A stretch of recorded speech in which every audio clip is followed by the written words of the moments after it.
I grew up in what most people from the outside would have called an ordinary family.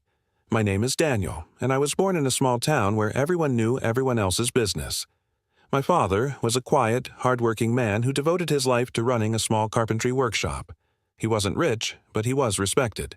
People trusted him because he kept his word. My mother was different.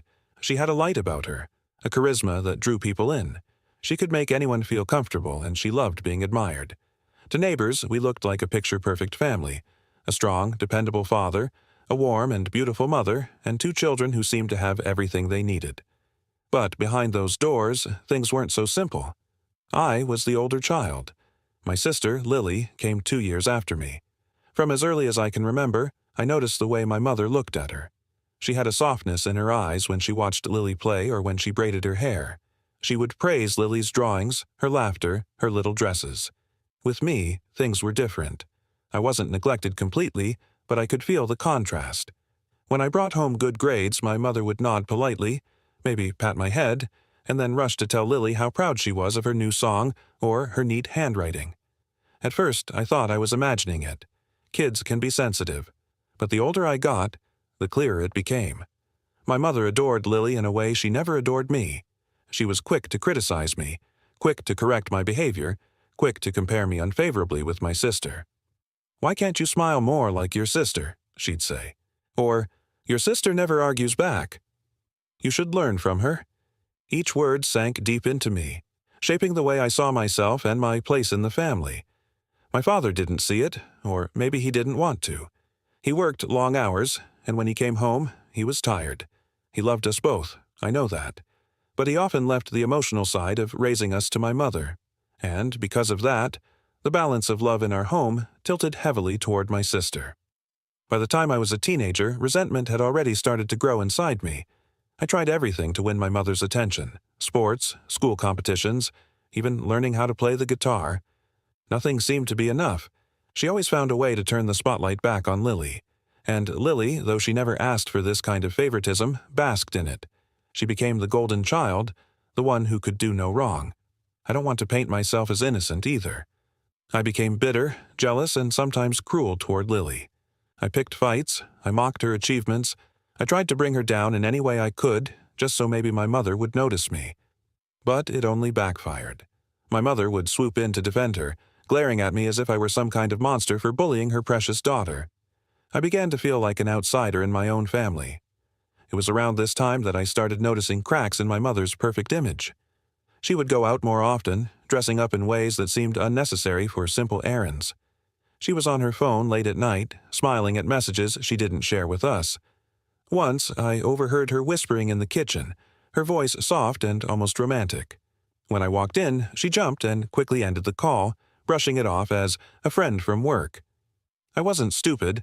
Something was happening, though I didn't yet know the full extent. One night, when I was 16, I couldn't sleep. I got up to get a glass of water and saw my mother sneaking out of the house. She was dressed in a way that made no sense for midnight. Makeup done, perfume strong, heels in her hand as she tiptoed out the back door.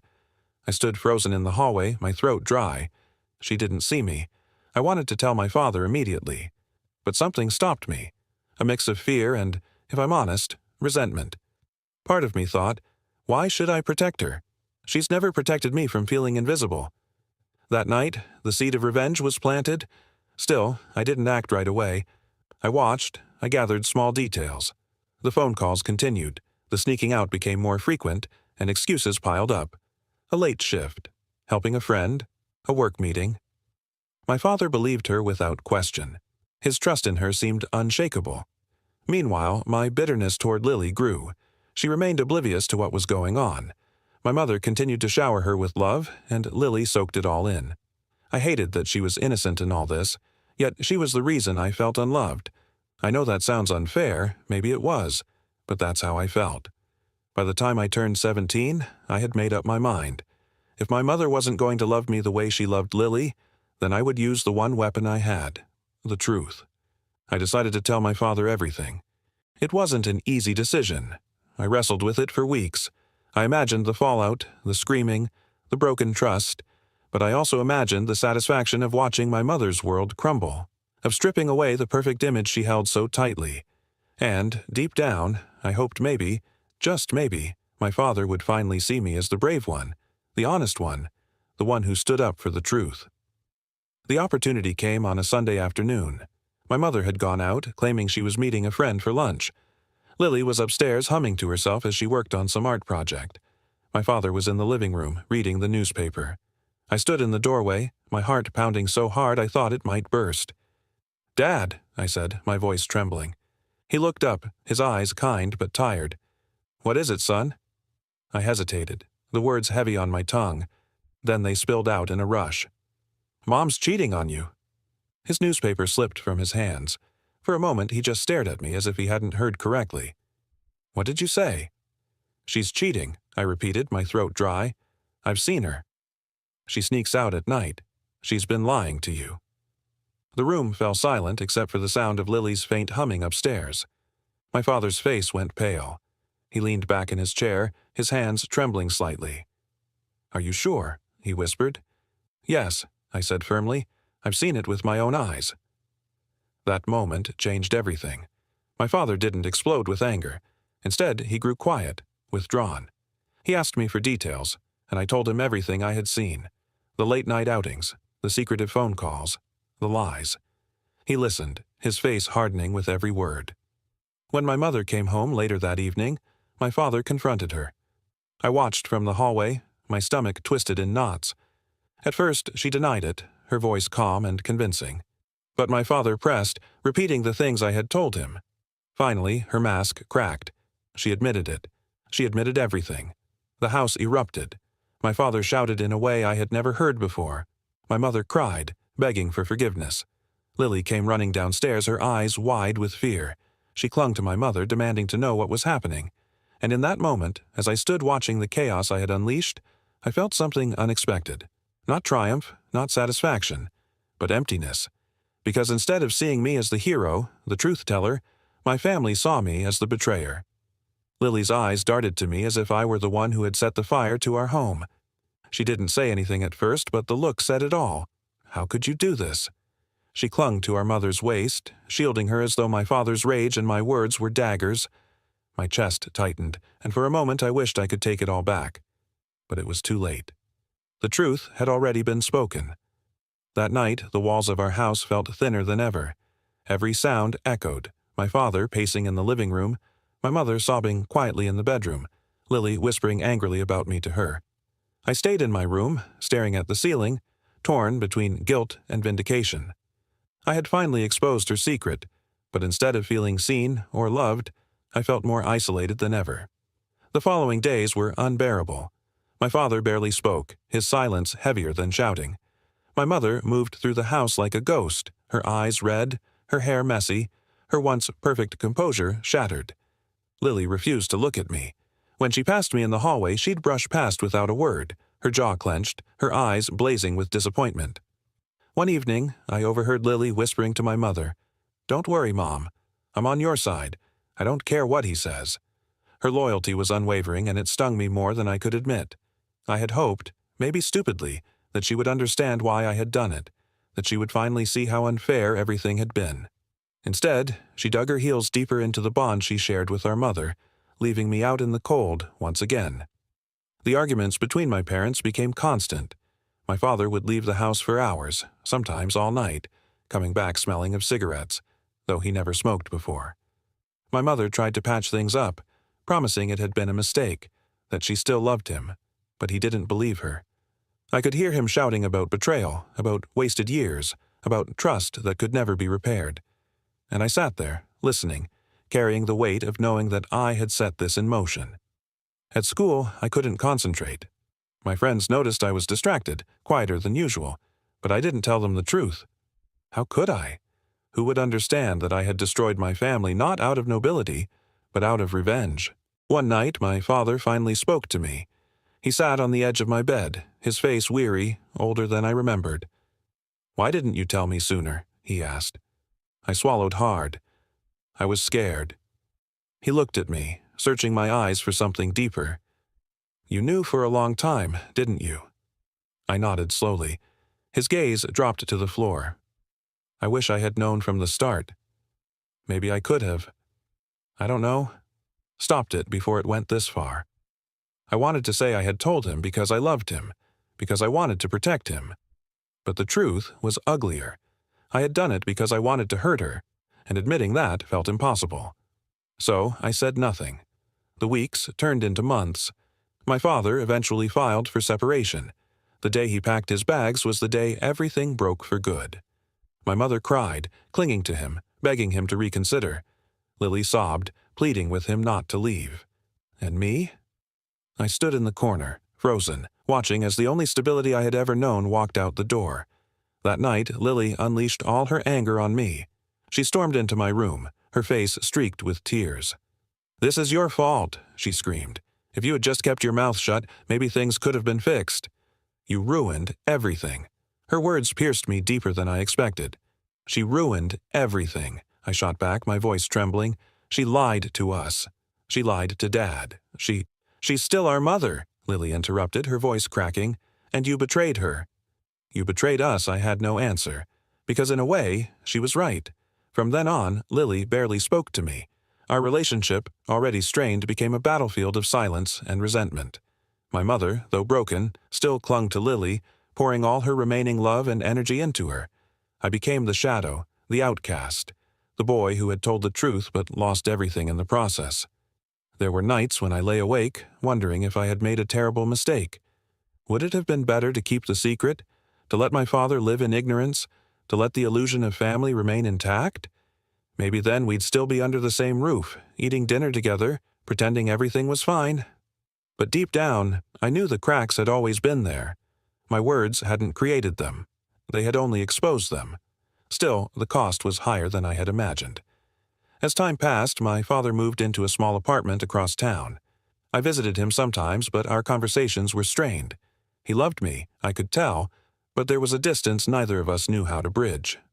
My mother remained in the house with Lily, and their bond grew even stronger in the absence of my father.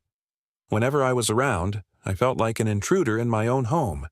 The revenge I had craved, the justice I thought I was delivering, it all turned hollow. Instead of leveling the playing field, it had deepened the divide. My mother despised me for exposing her. My sister hated me for tearing the family apart. And my father, though grateful in some quiet way for the truth, couldn't look at me without the shadow of what had been lost. I had destroyed my mother's secret.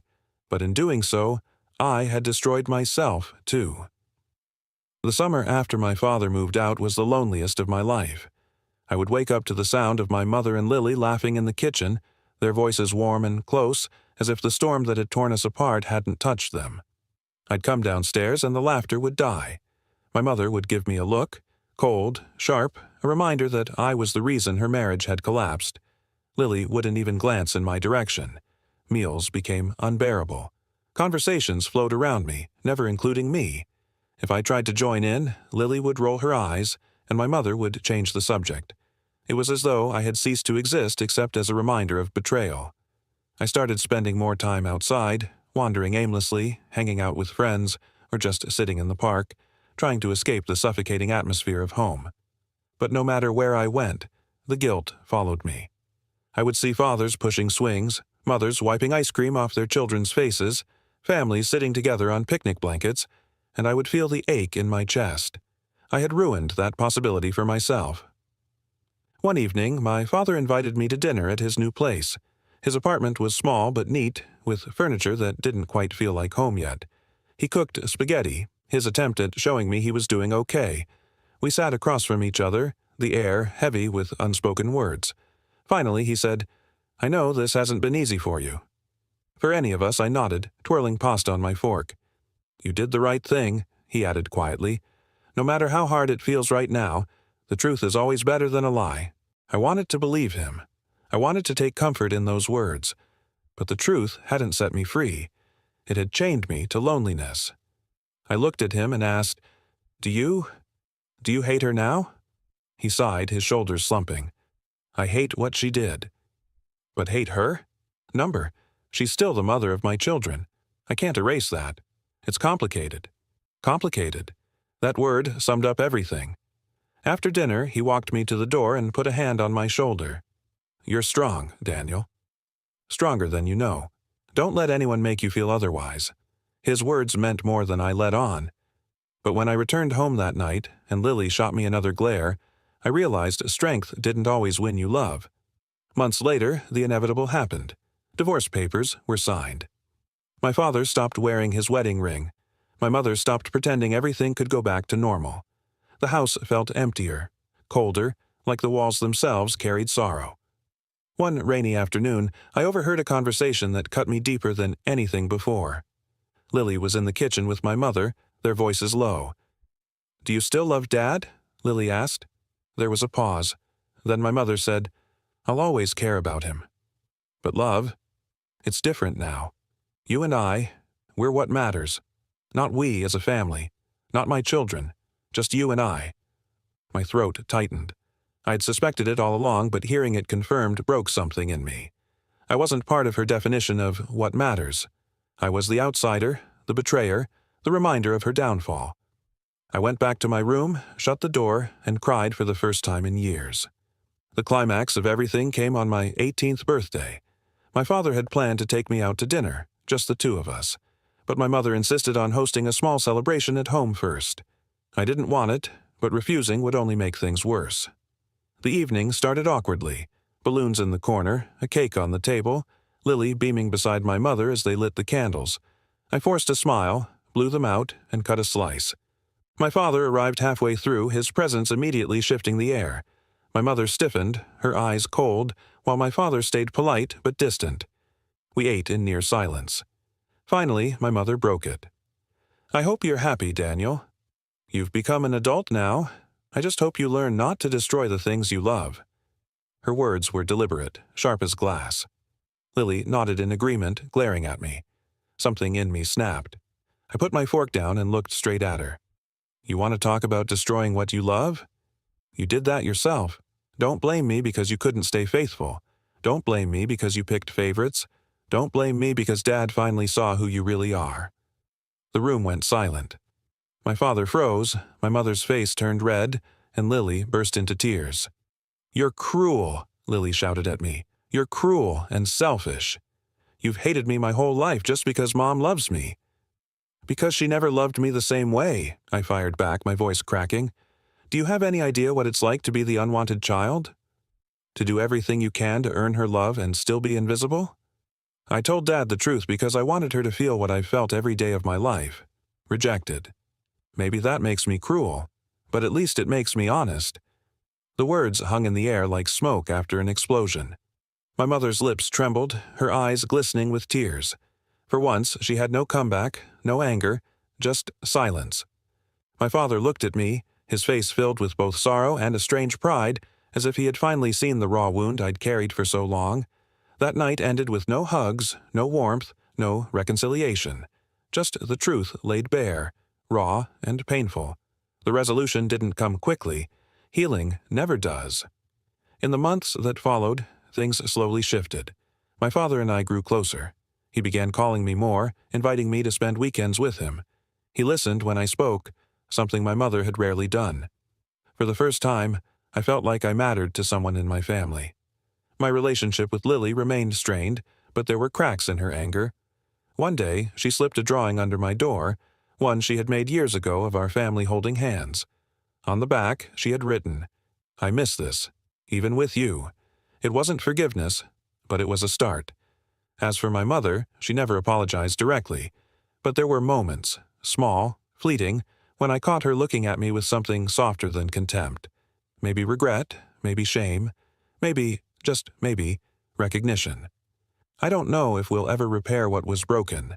Some wounds are too deep, some truths too sharp, but I've learned that family isn't about pretending everything is perfect. It's about facing the imperfection and deciding what you can live with. I didn't get the revenge I imagined. I didn't get the satisfaction of seeing my mother suffer the way I had. What I got instead was the harsh truth. Revenge doesn't heal wounds. It only exposes them. But in that exposure, in the ruin of what once was, I found a strange kind of freedom. I no longer had to chase her love or measure myself against my sister. I had spoken the truth, ugly as it was, and survived the fallout. And in that survival, I began to build something new. A life not defined by being the forgotten son, but by being someone who could finally choose his own path, no matter how painful the beginning had been. Over time, the tension at home began to soften. Not completely, but enough for me to breathe again. I stopped trying to compete for my mother's affection. I stopped waiting for Lily to acknowledge my pain. Instead, I focused on myself, on the things I could control: school, friendships, hobbies, small victories that belonged solely to me. One autumn evening, my father invited me over for dinner. We cooked together, laughed over burnt vegetables and clumsy knife skills, and for the first time in years, it felt like we were just father and son, not two people bound together by betrayal and sorrow. I realized that, despite everything, I had a family who saw me, who valued me, who didn't compare me to anyone else. That mattered more than anything I had ever wanted from my mother. I still visit my mother and Lily, of course. The visits are awkward, sometimes tense, but there are small moments of warmth now. Lily has started talking to me again, not freely, not entirely, but she's talking. And my mother, she's quieter, humbler. She doesn't shower Lily with constant praise in front of me anymore. She's learning, slowly, to recognize me too. I don't think our family will ever be perfect, but I've learned that perfection isn't necessary. Respect, honesty, and acknowledgement, that's enough to survive and maybe even grow. Looking back, I understand now why I did what I did. I was angry, hurt, and desperate to be seen.